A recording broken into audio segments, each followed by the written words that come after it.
Welcome to Poland Daily History with me, Nicholas Richardson. In the studio to discuss more fascinating facts from Polish history, I'm joined by Professor Krzysztof Jabłonka.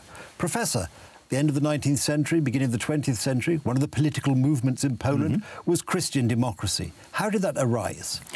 Trzeba przyznać, że takim wstrząsem, który uruchomił wszelkie ruchy społeczne. Such a shock that triggered all social movements in Polish society was the 100th anniversary of the celebration of the Constitution of the 3rd of May. The 3rd of May, 1891, is a powerful demonstration, and following this, four movements are born.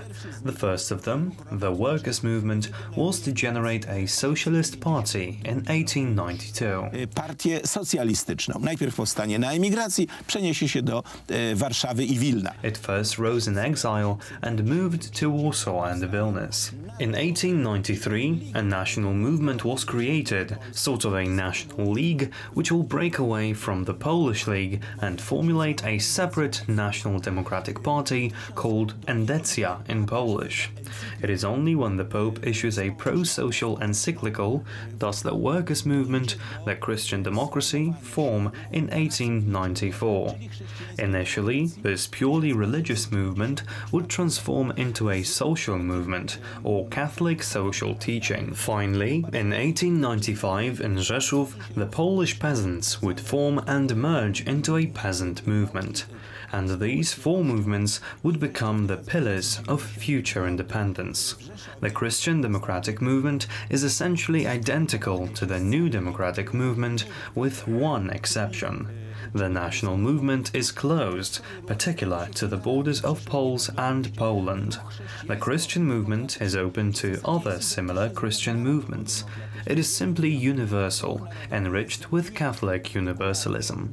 As such, it is compatible with the Christian democracy of Germany, Russia, Austria, Italy, and other countries. Of course, national movements were mutually exclusive, as they were ruled by so-called national egoism.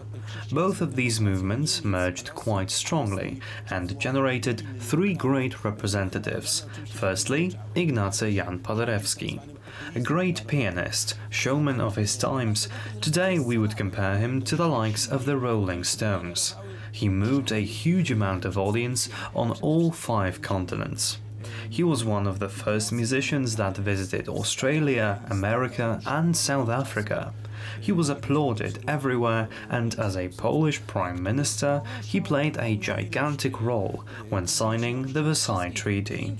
There, next to Roman Dmowski, he signed his signature, a Christian Democrat with a National Democrat.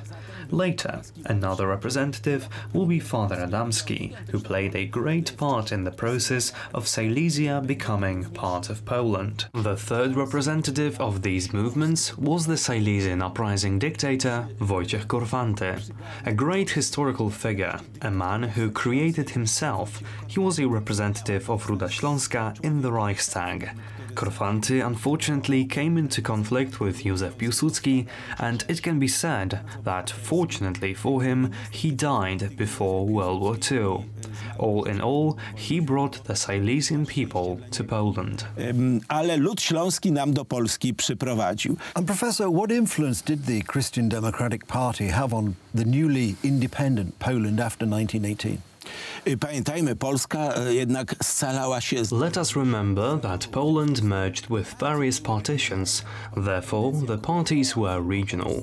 While the Endecja, the National Democratic Party, reigned in Greater Poland and merged with Rzeczpospolita, the Esdecja, or socialist movement, was in the center of Poland, in Warsaw, Łódź and industrial districts, while the peasant movement was in Galicia.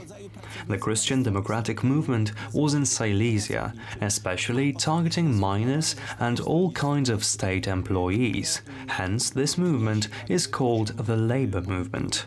Eventually, a Labour Party will be formulated, which would raise the level of politicization of the average citizen.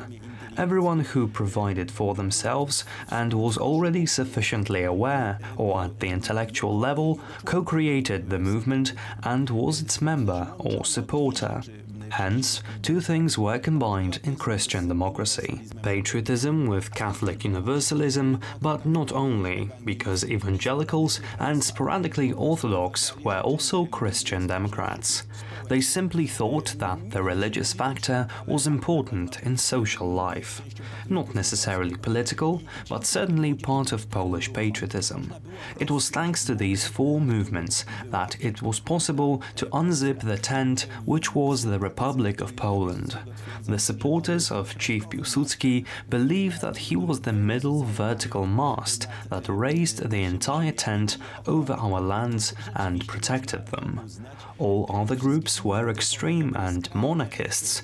Communists simply did not enter this trend, and these four main currents were democratic in name and in principle. Hence, until the end of the Second Polish Republic, one can speak of better or worse functioning of democratic principles in society.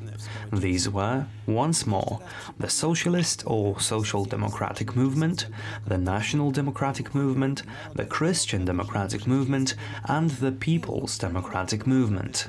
They were the main inspirations of political life.